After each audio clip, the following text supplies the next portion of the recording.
I'll walk you through everything. Okay. Hello, Enrico. How are you today? Very good, thanks. Great. Right. First of all, let's talk about my lesson that I taught yesterday, which was a grade 6A lesson on the Romans. And I was doing the standards for standard 3. One of the first standards was to talk to the parents and get the parents involved and make sure that the students have a well-centered learning environment. Yep. Which I did last Friday by meeting with the parents. I gave a little speech, welcomed the parents to the school, and sort of said that I've seen the kids grow up and that they can come talk to me whenever they have a problem. I also give out a parent letter, and it had my email on there, and I also give out the parent survey and a student survey so that they could respond with any feedback, which they did. Yep. I have some here, and generally all the feedback is positive. One of the big suggestions that they had was make the lessons more fun, which is generally always what they say, right? Yeah, so you can have a read through them later if you would like. I'll post them along with this video. And also, the lesson went very well, so that was the first standard I went through. The second one, student-centered classrooms. So before the lesson began, I made sure the students were sat in their correct places, the room was clean, it was nice and warm. The way that classroom works is there's 2 rows of 3 and then 1 row of 2 in the middle, and that's the way that the other teachers like it too.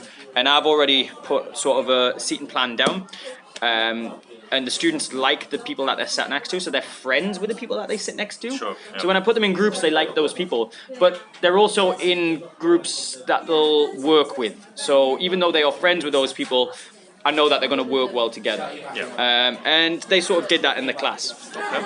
So what I did is I put a timeline around the wall, and I also put different bits of information about the Romans around the wall. And this was their first lesson on the Romans, so they didn't know anything. And I gave them a worksheet to work through with questions. And what ended up happening is I said group, and they got up and they all were so interested in what was on the wall that they all sort of split off away from their groups and started filling in the worksheet. So I got a bit angry at them and I said, work in your group, which I shouldn't have done because it didn't need to be that rigid at the end of the day.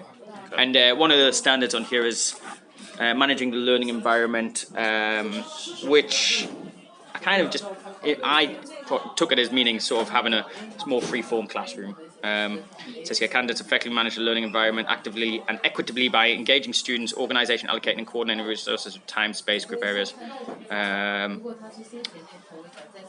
That's the one, I mean, sorry. Student-centred classrooms. Candidate establishes a student-centred classroom in which students participate in decision-making, engage in exploration and invention, work collaboratively and independently, and engage in purposeful learning. So I feel like that one was done in that class.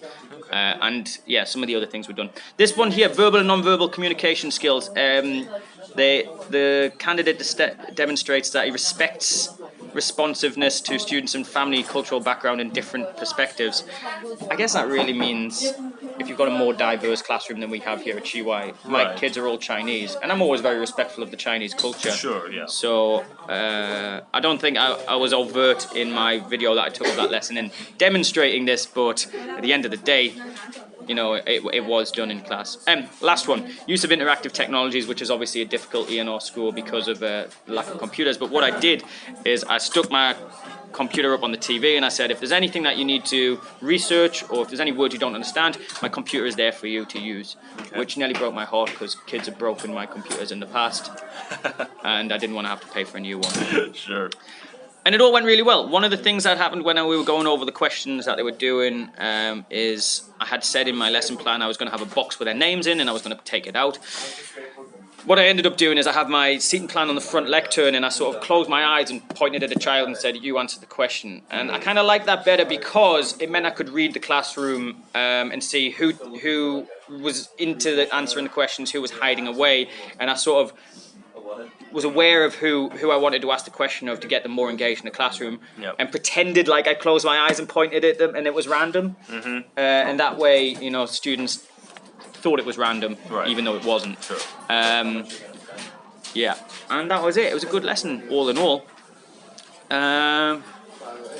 Some point at those I'm putting objectives on the board. I'm trying to find sort of an anchor for a lesson to try and get them engaged. Though this lesson I didn't because it was like I say, I wanted to keep it more freeform. It was sort of just like, here's what we're doing today.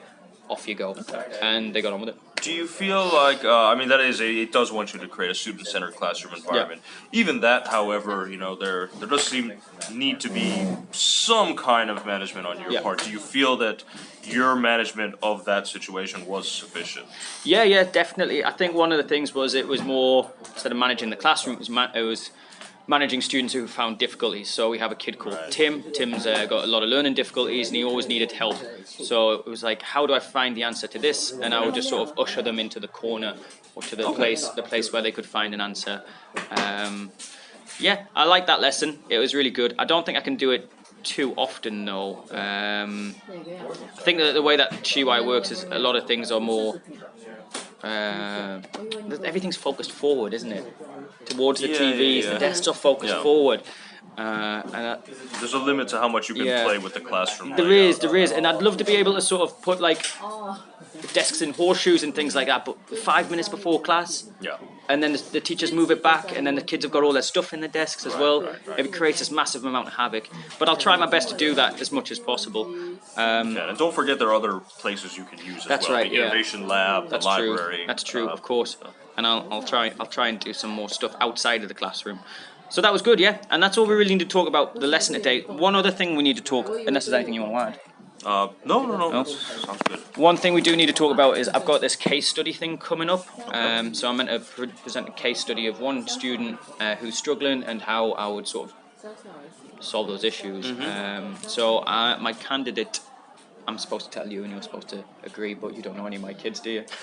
So I know some of them. Okay. There's one called David Chen. He's in ESL. He's a smart kid. He just doesn't do any work. Okay. One of the things they'd like me to do for this is gather information on him. So what I've done is I've gone through Joe's incident report forms, and there's about 3 or 4 of them there on David. Okay. But that's all the information I have. So, I also have his test scores because I'm his homeroom teacher. But I don't know if there's any other information on him. I don't know if I can see psychologist reports, but that's probably a bit invasive. Okay, well, have a chat with him. I think he's seen the psychologist down there a couple of times. I've got her at WeChat, so I was just thinking maybe I should ask you first if that's okay before I do that. Sure, absolutely. That outside of your class, have you had much interaction with him at all? Yeah, loads. Okay. He's, like I say, he's my homeroom student. We play basketball, Okay, all right. I think he'd consider me quite friendly as one of his teachers. Okay. What to do about changing the way he behaves, though, I'm not sure. He just doesn't do work. He's kind of badly behaved. His mum has been. We tried to get him involved a few times, and she seems to just sort of think.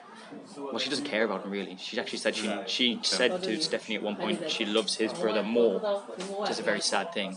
And I really want to find out ways to motivate him. And I think one of the things I'd like to do is make his homework into a game somehow, and that might give him a bit of an extra spark to do it. But I'm not sure how to go about that. But over the next week, maybe we can talk some more. Is he a competitive person at all? It's very difficult when you have a parent like that who's kind of absentee or not very involved and have kind of essentially pawned their child off to us. You deal with him, is what she sees it as. Is he competitive? I mean, every child's competitive at the end of the day, right? It's just finding what makes him tick. He likes basketball, but it's not like he's moving fast on the court. I asked just because in my own experience, a lot of these students, you have to start out by kind of, because they live in their own bubble as it is. So you kind of have to start out by having them compete against themselves. If that makes sense. That's what I'd like to do. Yeah, I'd like to challenge him. Maybe I was thinking if I could create some sort of video game or something different for him to do. But we'll have a think. I'll have a think about it. We'll sit down. And I'll keep asking during these sessions and see if you've got any ideas, and I'll put them forward. And that's it for today. Is there anything else? All right. No. Keep up the good work. Everything looks pretty solid so far. So. Thank you very much. All right, Enrico. Thank you. Thank you.